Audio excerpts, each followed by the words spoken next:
Welcome to our second district-wide ELA grades 9 through 12 professional development session, where we will focus on the successful implementation of McGraw-Hill StudySync, our HQIM.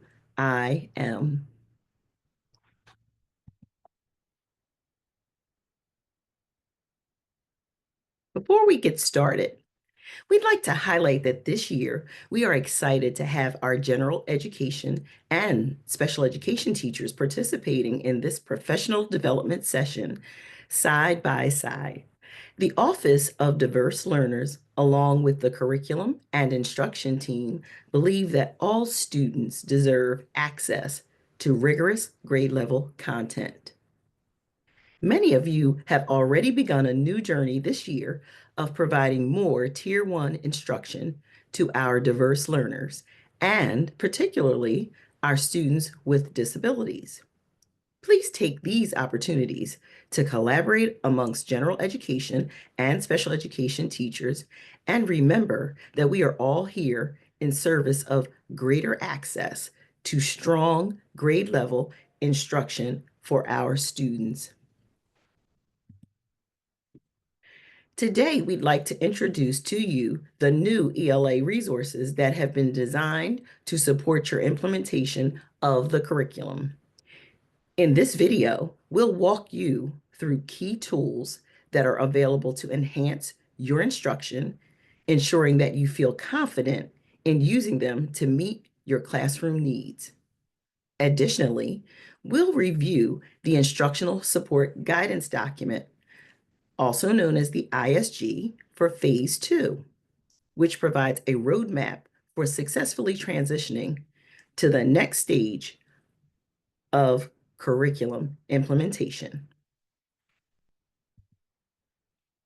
So let's get started with a quick refresher on accessing the OCI planning site, grades 9 through 12. The OCI planning site is where you will find all curricular resources 9 through 12. To access the curriculum website, you'll start by navigating to the main site. Once there, click on your specific content area and course.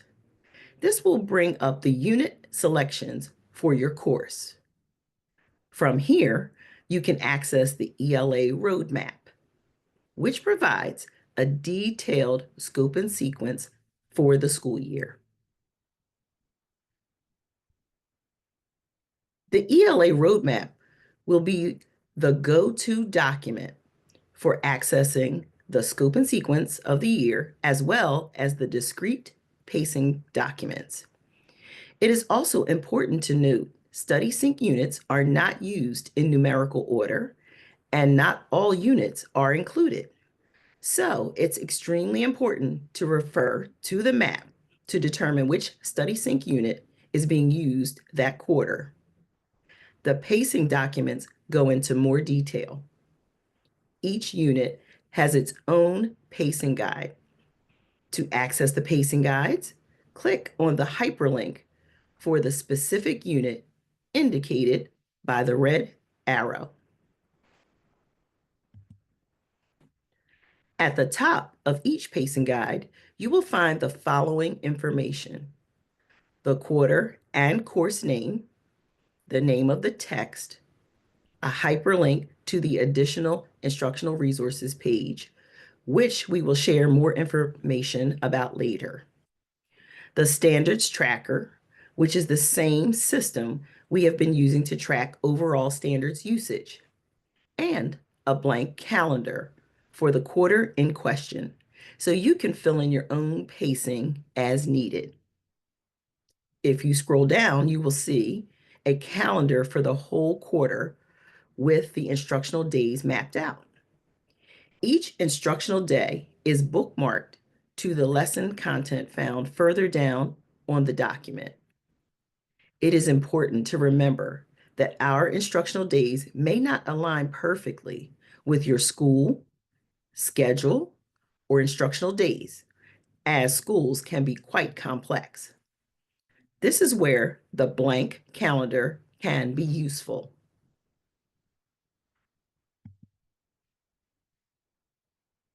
Our next resource is a planning guide. The planning guide is an optional tool for backward planning of reading, writing, and novel studies. It's also part of the PLC toolkit and is used to support both group and individual planning. It can be especially useful for backward planning, helping you map out your approach to reading, writing, and novel studies instruction. As we continue to explore valuable resources for your teaching, our next focus is on a planning guide that can enhance your instructional strategies. When planning for a novel study, the teacher must thoroughly read the anchor text and be familiar with the supplemental resources. StudySync has created a wonderful tool to help organize the teaching and learning of a novel.